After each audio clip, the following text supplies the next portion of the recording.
Olá, este é o Correspondente Médico. Lembrando que você também pode participar usando a hashtag Correspondente Médico. Fica com a gente. Bom dia, doutor. Bom dia, tudo bem, Lu? Tudo bem. Olha, o nosso primeiro tema de hoje é sobre as variantes do novo coronavírus ao redor do mundo. A Prefeitura de São Paulo confirmou o primeiro caso de uma pessoa infectada com a cepa de Manaus. O paciente diagnosticado com a variação não esteve no estado do Amazonas. Segundo a nota oficial da Prefeitura, o caso apresentou sintomas leves e não precisou de internação. Mas agora a preocupação é com a transmissão dessa variante. A Secretaria Municipal da Saúde alertou a população para buscar atendimento médico se sentir algum sintoma da doença. Doutor, como devemos encarar essa notícia? Vai ser possível frear essa variante, já que essa pessoa não teve contato com ninguém, não viajou? Então significa que ela está circulando por aqui já?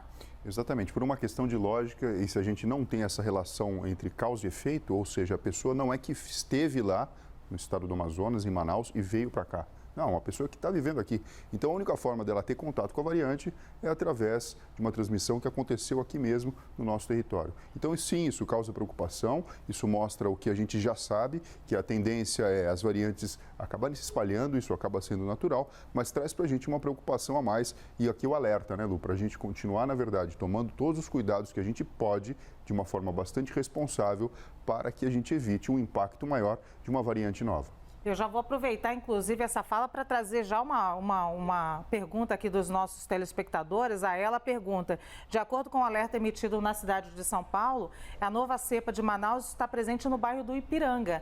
Qual é a probabilidade de quem teve Covid-19 ser contaminado por essa nova cepa de Manaus? Olha, uma vez que ela está espalhada em São Paulo, a gente está falando de uma região relativamente central, sim, existe a chance de que essa variante acabe se alastrando. Não que seja preocupante, porque não há nada muito diferente do que a gente já faz que a gente possa fazer. Mas a gente precisa intensificar isso. Precisa ficar claro para você que está escutando a gente que as medidas de distanciamento social, de higiene das mãos, a utilização de máscara, de não levar a mão ao rosto é extremamente importante, porque é essa forma que a gente tem agora, atualmente, para ajudar no combate ao seu alastramento.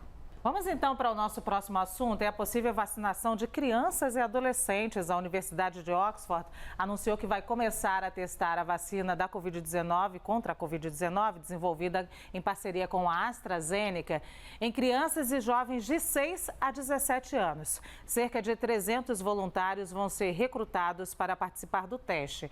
As primeiras doses do imunizante devem começar a ser aplicadas a partir de março. A vacina de Oxford ficou conhecida como a vacina para o mundo. Por quê? Porque é mais barata, mais fácil de ser distribuída que algumas concorrentes. A AstraZeneca planeja produzir 3 bilhões de doses esse ano. Doutor, como o senhor avalia esse sistema imunológico das crianças? Como é que eles vão responder às vacinas? Como deve ser isso? Olha, a gente pode imaginar intuitivamente que, uma vez que o sistema imunológico ele já foi estimulado na infância precoce, essa pesquisa vai mostrar algo que a gente já imagina, né? A sua própria eficácia e a sua própria questão de segurança biológica. Agora, lógico, né? Muitas pessoas perguntam, eu posso utilizar o imunizante em crianças? Posso utilizar, por exemplo, em gestante, em quem está amamentando e coisas assim? Para você dar uma resposta científica, você precisa de um trabalho, tem toda uma metodologia que precisa ser aplicada. E é isso que a gente está observando aqui agora. Então, para a gente dar o próximo passo com segurança, que a gente está falando aqui de ampliar para uma faixa etária mais jovem, precisamos de avaliações e critérios científicos para que os dados sejam de fato consistentes e para que a gente possa falar e agir na população de uma forma bastante segura. Aí a gente tem uma curiosidade, quem é que colocaria seu filho para ser voluntário de um teste desse? Tem algum risco para os voluntários, doutor, no caso das crianças? Olha, sempre que você faz uma pesquisa e aplica um medicamento ou uma vacina, você é orientado em relação a isso, né? A possíveis riscos e benefícios envolvidos em todo o processo. Agora, é algo que já está muito bem estabelecido, né? Podemos dizer o seguinte: olha só, não foi a porta de entrada das pesquisas, essa faixa etária. Então, nós já temos algum conhecimento bastante amplo sobre o que poderia acontecer de risco. Então, você pode imaginar, nós sabemos que algumas vacinas apresentaram reação alérgica extremamente potente para quem já tinha esse antecedente.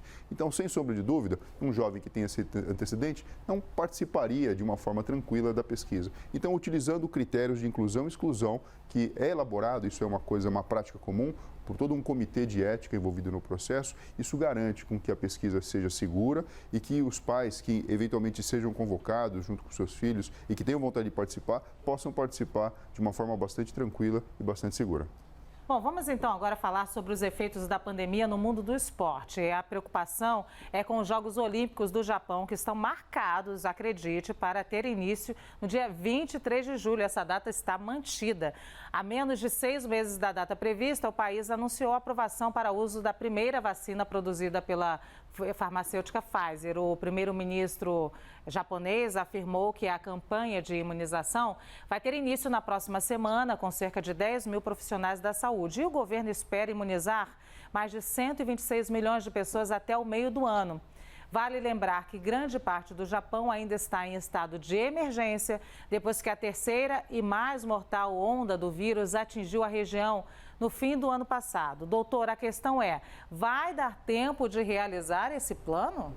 Olha só, existe uma preocupação muito grande, né, com os dois lados. Primeiro que é cumprir um calendário relacionado ao esporte profissional, e todo mundo, na verdade, está esperando isso, né? Deveria ter sido no ano passado, a expectativa é muito grande, tem muita coisa envolvida nisso tudo.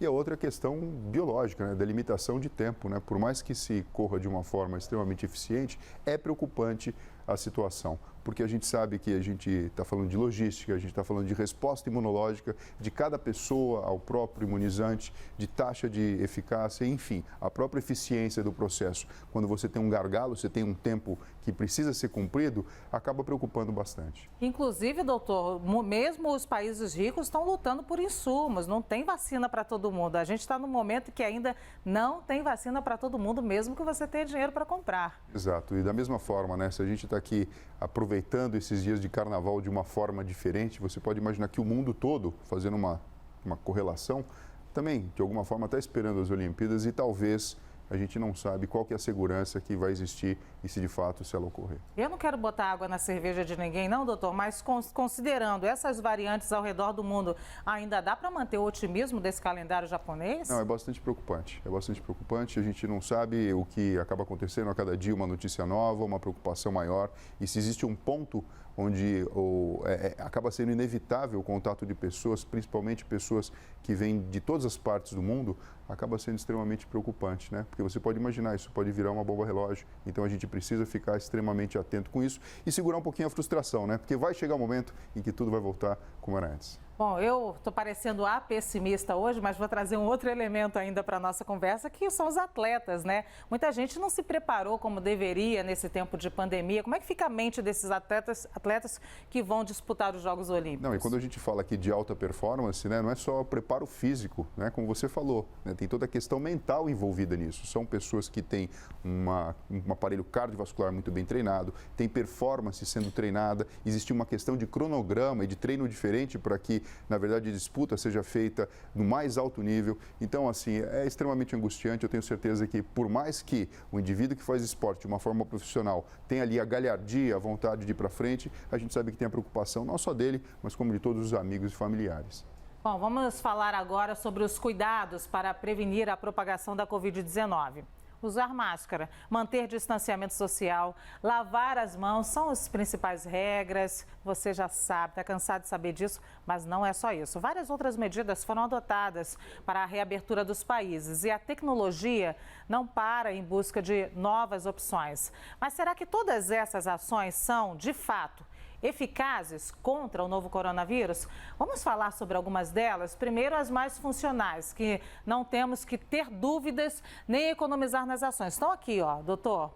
A gente adotou aquelas barreiras de acrílico, né, plástico, os bancos fazem muito isso agora, casa lotérica, distanciamento social, óbvio, a gente está falando disso, uso de máscara, lavar as mãos com água e sabão, isso funciona, doutor? Isso funciona, existe um consenso entre todos os profissionais, pesquisadores e propriamente os cientistas. Porque quando você cria uma barreira de plástico ou de acrílico, você interfere no fluxo natural que o ar teria. A gente tem que imaginar que o coronavírus ele está em suspensão no ar, através de gotículas. A mesma coisa quando a gente fala da utilização de máscara, existe esse bloqueio e o distanciamento social faz com que você tenha aí uma maior distância entre o possível contato entre gotículas provenientes da própria fala, de um espirro, de uma tosse ou que estão aí em suspensão no ambiente. Óbvio, lavar as mãos com água e sabão. Isso faz toda a diferença, porque o coronavírus, se eu toco ele em alguma coisa onde existe e depois eu levo a mão para o contato com a boca, com o nariz ou com os olhos, eu estou tendo contato direto com a mucosa. Então, acaba sendo uma facilitação para que esse micro-organismo venha infectar e fazer todo o estrago que a gente quer que seja evitado. Doutor, lá no início da pandemia, a gente falava que o brasileiro não tinha o hábito de lavar as mãos. Eu me lembro perfeitamente disso. E aí que o brasileiro precisava criar esse hábito, criou. O senhor acha que veio para ficar? A gente vai ser um povo diferente agora nesse momento? Não, eu acho que veio para ficar e eu acho que a gente vai levar, na verdade, como efeito colateral, muito benefício, porque não só é a questão do coronavírus, que você acaba prevenindo com o hábito de lavar as mãos. Existem diversos outros problemas, outras doenças, que com o fato da higienização simples, e aqui você pode imaginar, né, as mais diversas camadas e condições socioeconômicas das pessoas, você consegue evitar doenças que são potencialmente até mesmo graves e que facilmente podem ser removidos. A gente tem que lembrar que o coronavírus, se a gente pudesse ver ali na intimidade microscópica, é uma gotícula de gordura com alguma proteína, e ele é simples de ser removido. Por isso que a gente bate tanto nessa questão de comportamento. Muitas vezes a gente pensa em tecnologia muito avançada e não é simplesmente a tecnologia, ou talvez não vai ser a tecnologia que vai ajudar nesse aspecto. É o nosso bom senso e o nosso jeito de lidar com a situação. Agora, doutor, junto com a pandemia, veio uma série de outros hábitos e fake news. A gente ouve de tudo, doutor. Toma vitamina C, passa. Toma chá de alguma coisa que passa. E aí tem aquelas ações que geram muitas dúvidas. Vamos para elas agora. Não tocar nos botões do elevador com os dedos. Fazer assim com o cotovelo, ó, para apertar o elevador. Trocar de roupa quando chegar em casa. Isso funciona, doutor? Então, a carinha tá amarela ali, uma questão meio de, né, tipo um farol de trânsito chamando a atenção de que, opa, pera lá. Tem gente que fica pelado no corredor, doutor. Isso, chega do prédio, fica pelado e só entra é bem rígido. Vamos pensar o básico? Gente, é o seguinte, o coronavírus geralmente ele está em suspensão no ar, tá certo? Então, assim, não tocar os botões do elevador com os dedos. É lógico que se você puder evitar o contato num lugar onde muitas pessoas têm o contato, ok. Mas, olha só, o grande problema não é você tocar no dedo, é você não higienizar as mãos depois. Então, assim, tudo precisa de bom senso, né? Eu vejo pessoas extremamente ansiosas que perdem o sobe e desce do elevador porque, na verdade, não sabem como resolver essa situação. Então, assim, alto lá. É lógico que o bom senso diz que se você evita contato é melhor, mas eu acho que não é motivo para paranoia porque não é uma afirmação categórica. Trocar de roupa quando chega em casa. Eu que sou médico, Lu, quando eu estou voltando, por exemplo, do plantão, do hospital, é óbvio que o bom senso diz que eu preciso trocar de roupa, inclusive para entrar dentro de casa. Agora, uma pessoa que sai naturalmente na sociedade, na comunidade, não tem contato com um ambiente onde existe uma carga viral tão grande, talvez isso aqui seja uma medida extrema demais. Mas é lógico, da mesma forma que a gente está falando de lavar as mãos, o bom senso deve imperar. Mas se você sentou no Uber, doutor, sentou no transporte coletivo, saiu, sei lá, foi à igreja, sentou no banco da igreja, aí recomenda-se melhor? Sim, acaba sendo o seguinte, né? Se faz parte da sua rotina, isso não traz um transtorno muito grande, por que não?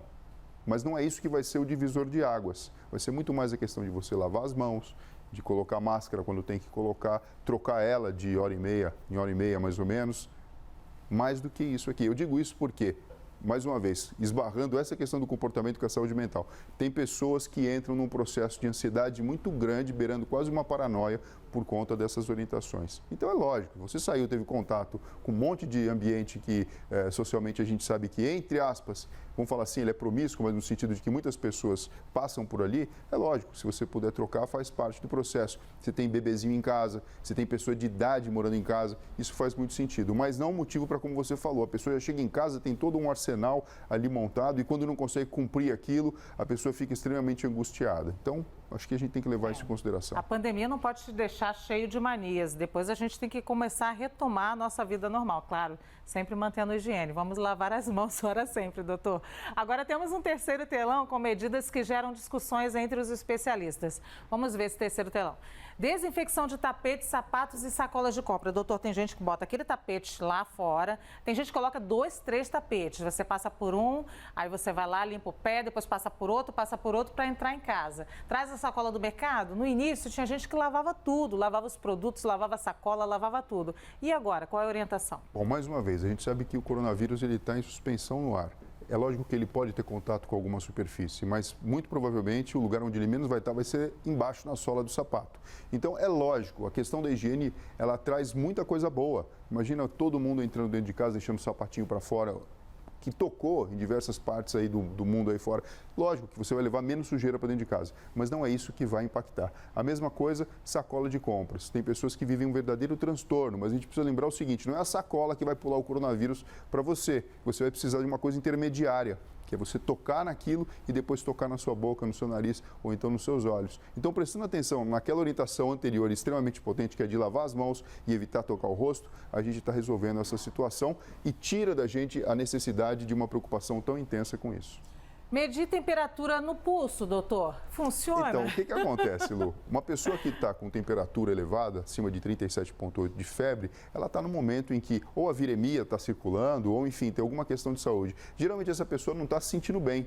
E provavelmente essa pessoa não vai estar saindo em ambientes públicos. Talvez quando chega de avião, uma forma de você fazer uma triagem bastante grosseira de uma pessoa que não está biologicamente bem naquele momento. A temperatura é um sinal vital. Mas a gente sabe que só isso aqui não vai adiantar para você separar o joio do trigo e a pessoa que está com infecção ou não.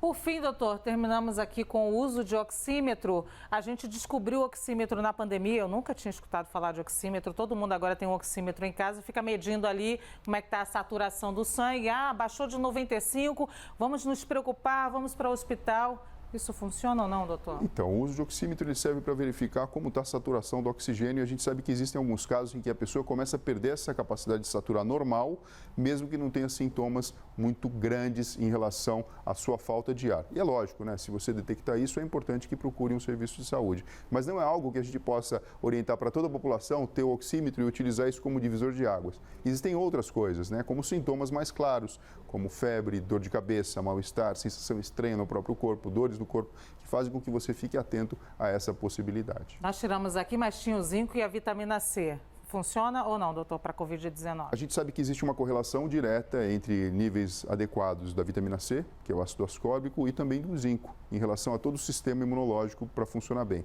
Mas não há indícios de que suplementá-lo a mais faz com que você, de fato, tenha uma proteção adicional. A mesma coisa em relação à vitamina D. A gente sabe que a carência da vitamina D em níveis mais baixos, sim, interferem na boa qualidade da resposta imunológica. Mas não significa que você suplementar algo que não está com os níveis mais baixos vem impactar e, na verdade, combater o próprio coronavírus, Luciano.